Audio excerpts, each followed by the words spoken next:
तो hey guys, पिछले video के अंदर मैंने आपको बताया था कि ट्रांसफॉर्म ओरिएंटेशंस को ये अलग अलग जो ऑप्शन है इनको कैसे यूज करते हैं।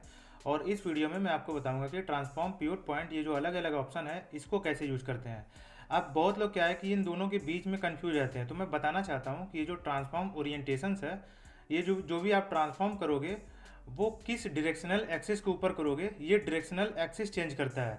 मतलब कि जिधर भी आप ट्रांसफॉर्म करोगे उसका कोऑर्डिनेट सिस्टम चेंज कर देता है। जैसे यहाँ पे मैं तीन ऑब्जेक्ट सेलेक्ट करता हूँ, सपोज करो कि ये मैंने सेलेक्ट कर लिया, ये कर लिया और ये कर लिया।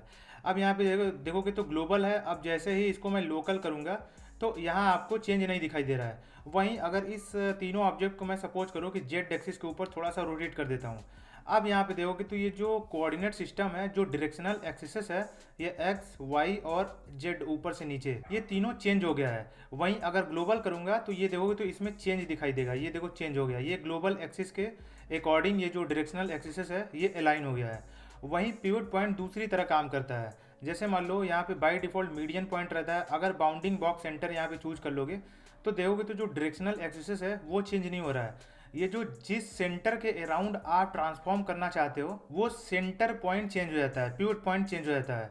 अभी मैं इसको अंडू कर देता हूँ। अब आपको पिवट पॉइंट के बारे में एक एक करके बताता हूँ। यहाँ पे ग्लोबल रहता है, बाय डिफॉल्ट ग्लोबल चूज कर लेता हूँ और ट्रांसफॉर्म पिवट पॉइंट के बारे में एक एक करके बताता हूँ। सबसे पहला ऑप्शन है बाउंडिंग बॉक्स सेंटर। अब जैसे मान लो ये सारा ऑब्जेक्ट है, मैं टॉप व्यू के ऊपर आ जाता हूँ, ठीक है। अब सारे ऑब्जेक्ट को मैं सेलेक्ट कर लेता हूँ।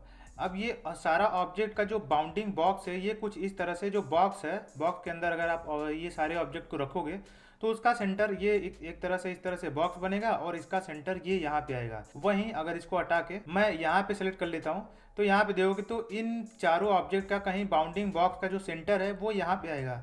अब इसको अगर आप ट्रांसफॉर्म करोगे, सपोज करो कि आप इसको जैसे रोटेट कर रहे हो, तो रोटेट करोगे तो ये जो सेंटर जहाँ पे था बाउंडिंग बॉक्स, ये जो यहाँ पे था सेंटर, इसके अराउंड ये रोटेट हो रहा है। मैं फिर से करता हूँ रोटेट, ये देखो इसके अराउंड ये रोटेट हो रहा है। वहीं एक्स की को प्रेस कर दोगे तो जो बाउंडिंग बॉक्स जहाँ पे सेंटर दिखाई दे रहा था उसके अराउंड एक एक्स एक्सिस लाइन बन जाएगी और उसी के अराउंड इसको आप रोटेट कर सकते हो। वहीं वाई की प्रेस करोगे तो जहाँ बाउंडिंग बॉक्स था उसी के अराउंड वाई एक्सिस बन जाएगा और उसके अराउंड आप इस तरह से इसको रोटेट कर सकते हो। वहीं अगर स्केल करने जाओगे, सपोज करो कि मैं टॉप व्यू के ऊपर आ जाता हूँ और स्केल करने जाओगे तो इस तरह से बाउंडिंग बॉक्स का जो सेंटर आता है उसके अराउंड इन सारे ऑब्जेक्ट को आप स्केल कर सकते हो।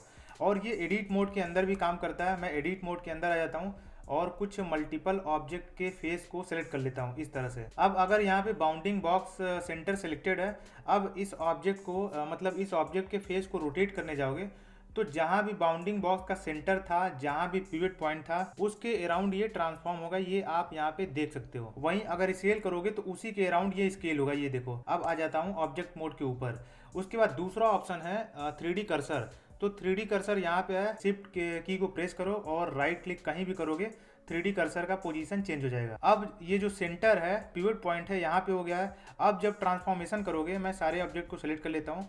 अब जब ट्रांसफॉर्मेशन करोगे तो इसके अराउंड ये ट्रांसफॉर्म होगा। जैसे स्केल करोगे तो कर्सर को सेंटर पॉइंट मान के ये स्केल होगा। वहीं रोटेट करोगे तो कर्सर को सेंटर पॉइंट मान के इस तरह रोटेट होगा। मैं थोड़ा सा इसको इधर कर देता हूँ।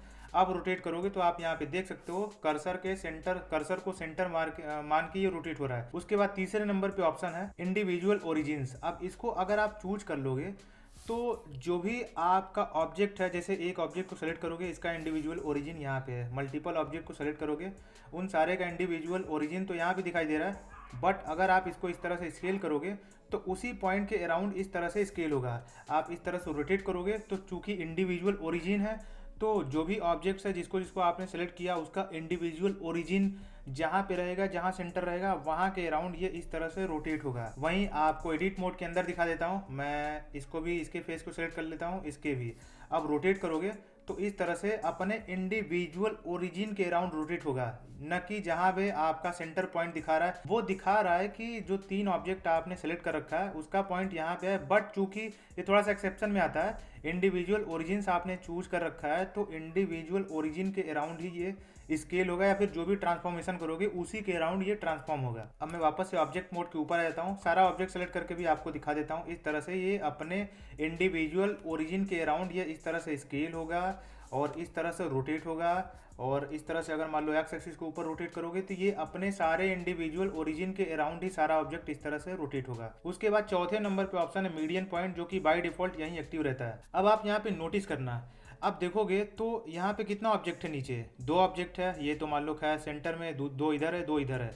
उसके बाद इधर नीचे दो इधर है, और ऊपर दो, दो चार, एक पाँच है।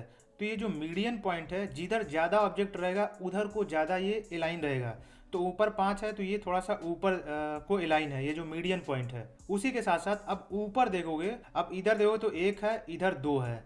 तो मतलब इधर ज़्यादा ऑब्जेक्ट है, तो ये जो मीडियन पॉइंट है देखोगे तो ऊपर जाके थोड़ा सा इधर कोई लाइन है।